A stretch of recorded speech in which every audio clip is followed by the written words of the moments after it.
people in tech who are able to read data, but they're not able to read the room. Implementation is suffering because the unwritten rules of social class are not being addressed.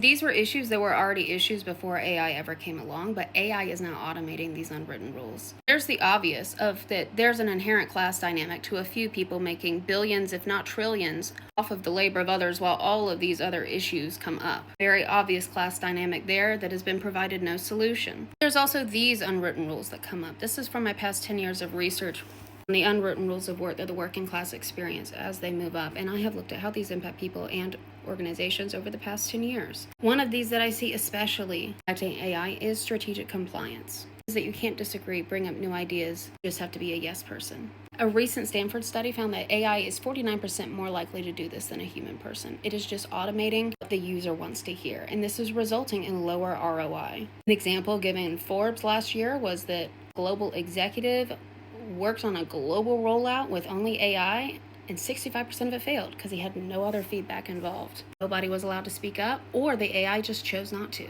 Automating this unwritten rule. Meta is in a disaster right now because they've laid people off and treated them horribly, and people are now sabotaging each other, not wanting to work on the organization. That's unwritten rules of hierarchy and individualism coming out.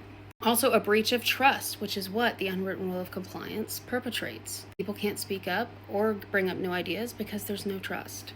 I have a meeting later today with someone who, the owner of an AI enterprise company, or where they build the architecture for how is AI going to actually be useful in your organization, how is it going to actually help you achieve your goals, and this business owner is very pro, like AI is to be a tool with people, not to replace them. She and I met and bonded over after I gave a talk about this, automating the unwritten rules of work in London last week. She was expressing frustration that how many business leaders think AI will just replace people.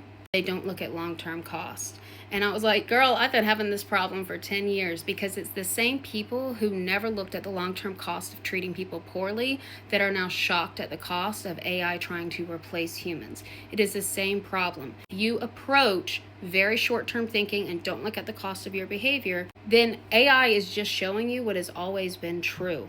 Because AI having very few privacy guardrails and having the ability to track everything down to like mouse movements and keystrokes, showing us what a lot of business leaders have tried to stick their head in the sand and ignore. For example, there was that report that came out 2 months ago that almost a third of workers in the US, UK, Western Europe, and Australia are intentionally sabotaging their company's AI strategy. Me as an IO, that's not surprising because we have known for decades that whenever people feel they are treated unfairly, they engage in counterproductive work behaviors. Things like lowering productivity, calling out of work sick, stealing office supplies, stealing time, doing all kinds of things. Lower engagement. We've been pointing this out for years, but I and my fellow psychologists and organizational scientists had to sign a pile of forms, go through ethics rewards to get a sliver of data, maybe do a survey. Business leaders could choose or not to bring us in, but they've all brought these AI tools in that are going through everything and showing, oh, wait a minute. And there's headlines like Amazon and Meta saying, hey, we are going to, without your consent, train on your skills so we can replace you and you're on your own to figure out what to do next. People started sabotaging.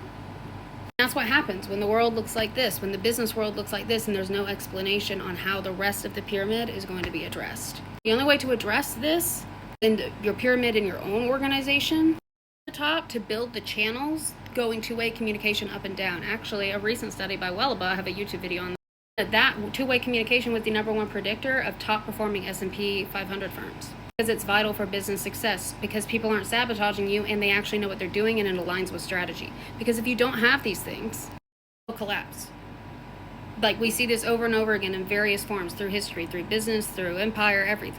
We're seeing the same problems now just being automated and amplified, and I wrote about this in my book. AI will not replace a culture problem. It will not replace the unwritten rules. It may reduce your workforce headcount, which just amplifies the importance of who you hire. It will automate the good and the bad.